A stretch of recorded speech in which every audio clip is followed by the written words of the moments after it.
क्या आप स्वामी विवेकानंद जी को एक रिलीजियस लीडर मानते हैं? Then you are wrong. Swami Vivekananda ji एक यूथ आइकन है। आज 12 जनवरी उनका जन्मदिन है और इसे नेशनल यूथ डे के नाम से पूरे देश भर में मनाया जाता है। बट ऐसा क्या था उनमें कि आज के मॉडर्न यूथ को वो गाइड कर सकते हैं, हमें हेल्प कर सकते हैं। स्वामी विवेकानंद जी एक मंक नहीं, एक मैन ऑफ साइंस थे। क्या आप यकीन करेंगे, टेस्ला और जमशेदजी टाटा जैसे लेजेंड्स भी स्वामी जी से साइंस की बात करते थे। आज भी लोग स्वामी ये जब शब्द सुनते हैं तो उनके मन में ढोंगी बाबा की पिक्चर आ जाती है, या कोई स्कैम आता है या कोई मोलेस्टेशन केस आता है। लेकिन अगर कोई थे जिन्होंने कहा कि साइंस और स्पिरिचुअलिटी एक ही कॉइन के दो साइड्स है, तो वो है स्वामी विवेकानंद जी। स्वामी जी ने ऐसा क्या काम किया कि उन्हें रिलीजियस लीडर नहीं, एक साइंस का प्रवक्ता और एक यूथ आइकन भी बनाता है। लेकिन स्वामी जी डिफरेंट क्यों है? स्वामी जी बचपन में ना मैथ्स में कंफर्टेबल थे ना रिलीजन में, लेकिन वो साइंस और स्पिरिचुअलिटी के भक्त थे। जब वो अपने गुरु रामकृष्ण परमहंस जी से मिले तब उन्होंने भारत के वैदिक सीक्रेट्स के बारे में जाना। उन्हें ये रियलाइज हुआ कि वेदों के कई ऐसे सीक्रेट्स है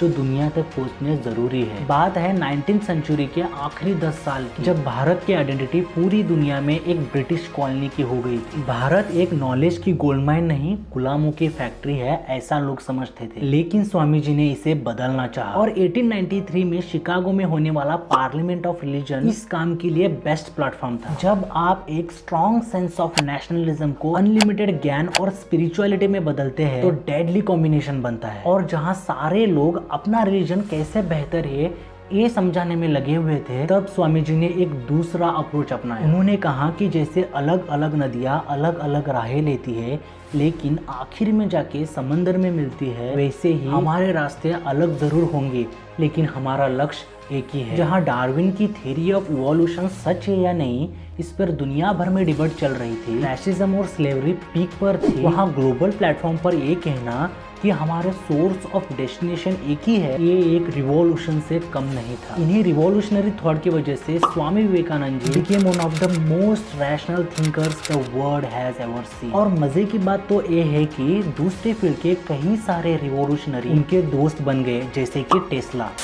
अक्सर हमें सिखाया जाता है कि इलेक्ट्रिसिटी का इवोल्यूशन एडिसन ने किया था, लेकिन सच तो ये है कि एडिसन एक एक्सेलेंट बिजनेसमैन थे। वो पेटेंट एक्वायर करने में और उसे मार्केट करने में जीनियस थे, लेकिन एक सुपीरियर इन्वेंटर तो टेस्ला ही थे। उनकी टेक्नोलॉजी एडिसन के टेक्नोलॉजी से कई स्टेप्स आगे थी। निकोला टेस्ला के डिस्कवरीज आज जो भी हम गैजेट्स यूज करते हैं उनमें से 80% गैजेट्स में उनकी डिस्कवरीज यूज होती है।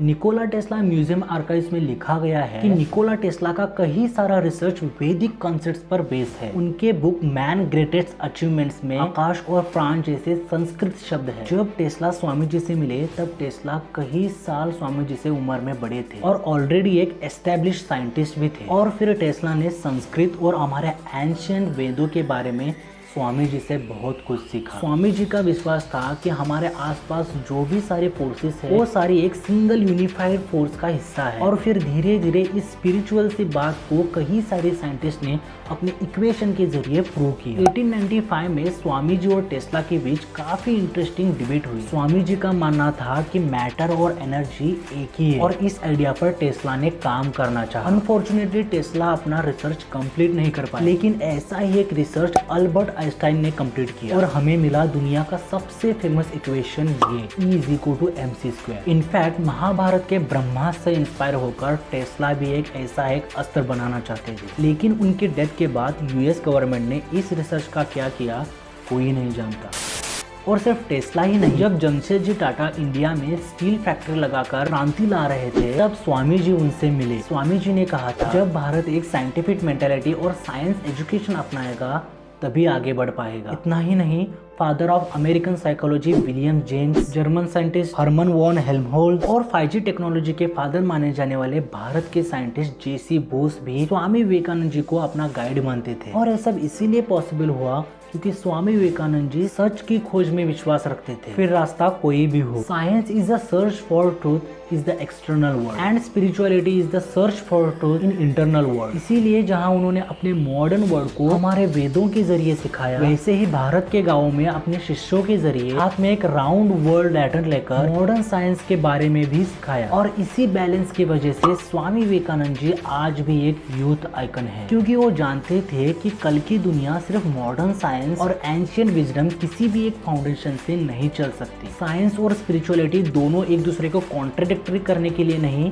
एक दूसरे को कॉम्प्लीमेंट करने के लिए है। काश आज के लीडर भी जो खुद को रिलीजियस लीडर मानते हैं इतना ही ओपन माइंडेड होते। अगर आप चाहते हैं कि स्वामी विवेकानंद जी की ये साइड भी लोगों तक पहुंचे तो इस वीडियो को शेयर जरूर कीजिएगा, क्योंकि आज की ट्रेजेडी यही है कि जहां वेस्टर्न लोग हमारे कल्चर को जानने के लिए और भी ज्यादा उत्सुक हैं, वही हमारे लोग हमारे कल्चर से और जो हमारे रूट्स है उनसे दूर भाग रहे हैं। देखो, मैं ये नहीं कहता कि हमारा इतिहास, हमारा कल्चर बाकी सारे कल्चर से एक स्टेप आगे है, 100% परफेक्ट है, बिल्कुल नहीं। लेकिन ये जरूर कहता हूँ कि science is about admitting what we don't know. Bharat का ये विजडम क्या इम्पैक्ट कर सकता है, स्वामी जी ने देखा था, और यही सच आप तक इस वीडियो के माध्यम से मैं पहुँचाना चाहता था। अगर आपको इस वीडियो से कुछ सीखने को मिला तो लाइक कीजिए, अब तक सब्सक्राइब नहीं किया तो जल्दी से जाके सब्सक्राइब कर लीजिए। मिलते हैं ऐसी इंटरेस्टिंग और इन्फॉर्मेटिव वीडियो के साथ। जय हिंद।